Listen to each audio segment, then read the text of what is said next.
សួស្តីអ្នកនាងថ្ងៃនេះយើងនឹងមកប្រាប់ពីរបៀបប្រើប្រាស់នៅក្នុងកម្មវិធី V ខ្លះអញ្ចឹងជាដំបូងគឺយើងត្រូវមានកម្មវិធីហើយពេលដែលយើងបើកមក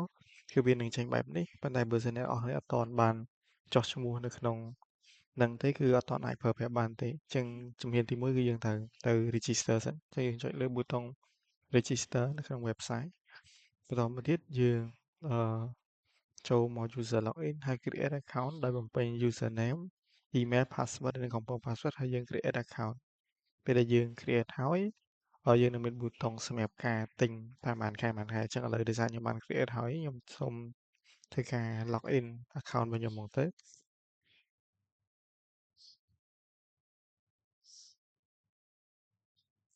អញ្ចឹងខ្ញុំ login ចូល account ខ្ញុំពេល login ហើយបើសិនជាអ្នកនរអគ្នាមិនទាន់ទិញទេគឺកន្លែងនេះវាដាក់ថា plan អត់ទាន់ active ទេហើយយើងអាច check មើល expire date កន្លែងនេះអញ្ចឹងអានេះគឺខ្ញុំបានទិញមួយខែគឺវាសូបែបនេះប៉ុន្តែឧទាហរណ៍បើសិនជាខ្ញុំចង់ទិញថែមមួយខែទៀតខ្ញុំចូលកន្លែង plan ហើយខ្ញុំទិញខ្ញុំសូមបិទ notification Telegram សិនដូចជាអត់បើកទៀតអីទេហើយចុច buy now មកដោយសារឥឡូវមាន discount 50%អញ្ចឹងពេលដែលយើងបើកហើយគឺយើងអាចធ្វើការ scan តាម QR code ដល់ឥឡូវខ្ញុំ scan ពេល scan ហើយអ្នកនរទុកវាចោលមួយផ្លែតទៅដើម្បីវា verify ថាវាជោគជ័យអត់ចឹងបាទអញ្ចឹងពេលដែលវាជោគជ័យគឺវានឹងបិទអូតូហើយយើងអាចមក check មើល payment គឺវាបានកាត់ហើយបាទអូតូនៅថ្ងៃទី2ខែ6ហើយយើងអាចមកមើល my account គឺ expire date គឺ extend រហូតដល់ខែ8ហើយបាទអញ្ចឹងនៅពេលដែលយើងregister ហើយ user និង password គឺដូចគ្នាអញ្ចឹងយើងអាចធ្វើការ login នៅក្នុងនេះដោយប្រើ username ហើយនិង password ដែលយើងចុះឈ្មោះក្នុង website តមកទៀតយើង login មកពេលដែល login ហើយគឺវានឹងចេញបែបនេះអូខេអានេះគឺជាទម្រង់ពេញដែលយើងអាចប្រើបានអញ្ចឹងមុខងារទី1គឺតាក់ទងជាមួយនឹងការដាក់រូបភាពឲ្យវាទៅជាអក្សរអញ្ចឹងវា support តែនិយាយភាសាច្រើនតែយើង screenshot យើងដាក់ថាភាសាចិនទៅហើយកន្លែងមុខងារនេះគឺយើងអាច copy text ឬក៏យើងវាយខ្លួនឯងដើម្បីរៀនក៏បានដែរប៉ុន្តែបើសិនយើងអត់ចង់វាយទេយើងអាចធ្វើការបង្កើតមេរៀនដែលអូតូដូចជាឧទាហរណ៍ថាអឺខ្ញុំដាក់ថា coffee meeting with customer ដោយសារនេះប្រភេទជា essay បានន័យថាជាអឺតែងសេចក្តីអញ្ចឹងខ្ញុំដាក់តែប៉ុណ្្នឹងហើយក្នុងនេះខ្ញុំមាន2 option បើសិនយើង generate មួយថ្ងៃ150ទៅ200 character គឺយើងអាច generate បាន10ដងប៉ុន្តែបើសិនយើង generate 500ទៅ550យើង generate បាន5ដងអញ្ចឹងអានេះបានច្រើនអញ្ចឹងខ្ញុំអាចចុច generate មួយ AI មកអញ្ចឹងយើងចាំបន្តិចទៅបាទអញ្ចឹងគឺវាចេញជាអត្ថបទឲ្យហើយកន្លែងនេះយើងអាចដឹងថាតើ topic យើងសល់ប៉ុន្មានឥឡូវគឺនៅសល់9ទៀតដែលយើងអាច generate បានបន្ទាប់ពី generate ហើយយើងអាច hide កន្លែងនេះទៅពេលដែល hide ហើយខាងក្រោមនេះគឺយើងអាចរៀនបានហ្មងហើយក្នុងការរៀនគឺយើងអាចសេរីទៅលើ level នៃសំឡេងដោយសារតែបើយើងស្ដាប់ដំបូងយើងអាចដាក់ធ្វើ level 2អីទេ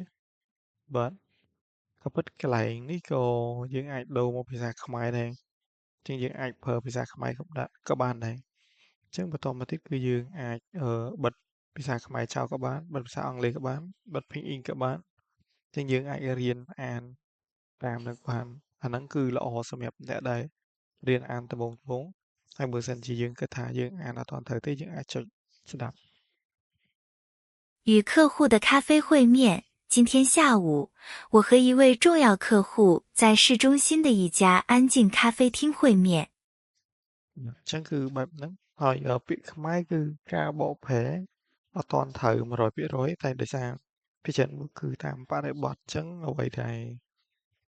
យើងអាច check verify គឺអង់គ្លេសមួយខ្មែរទៅដើម្បី improve ហើយនេះគឺតើតើមួយ PE គឺយើងអាចបើកបានអញ្ចឹងនេះគឺជាការសិក្សាហើយក្រៅពីហ្នឹងក៏យើងមានមុខងារផ្សេងទៀតដូចជាវចនានុក្រមហើយឧទាហរណ៍ដូចហួយមាននេះគេចឹងយើងអាចមើលទៅហួយមាននឹងជួបហើយនៅក្នុងហ្នឹងគឺយើងអាចចុច mouse ស្ដាប់ដើម្បី translate word ពេលដែល translate word ហ្នឹងគឺវាបកប្រែជាអង់គ្លេសជាខ្មែរតាមទៀតកន្លែងនេះគឺយើងចង់រៀនសរសេរយើងអាចចុចគ្លឿននេះ2ដងមកគឺវានឹងប្រាប់ពីរបៀបសរសេរបាទអញ្ចឹងវាស្រួលមែនតើក្នុងការអ្នករៀនដំបូងពីចាប់ផ្ដើមរហូតដល់ចេះហ្មងគឺអាចប្រើបានអស់ហើយក្រៅពីហ្នឹងក៏ខ្ញុំមានជាសៀវភៅ XSK ពី level 1ដល់ level 6សម្រាប់អ្នកនរគ្នាយកទៅដាក់ដើម្បីរៀនមួយកម្មវិធីនឹងដែរហើយសម្រាប់នេះគឺមុខងាររៀនមួយវីដេអូគឺខ្ញុំកំពុងតែ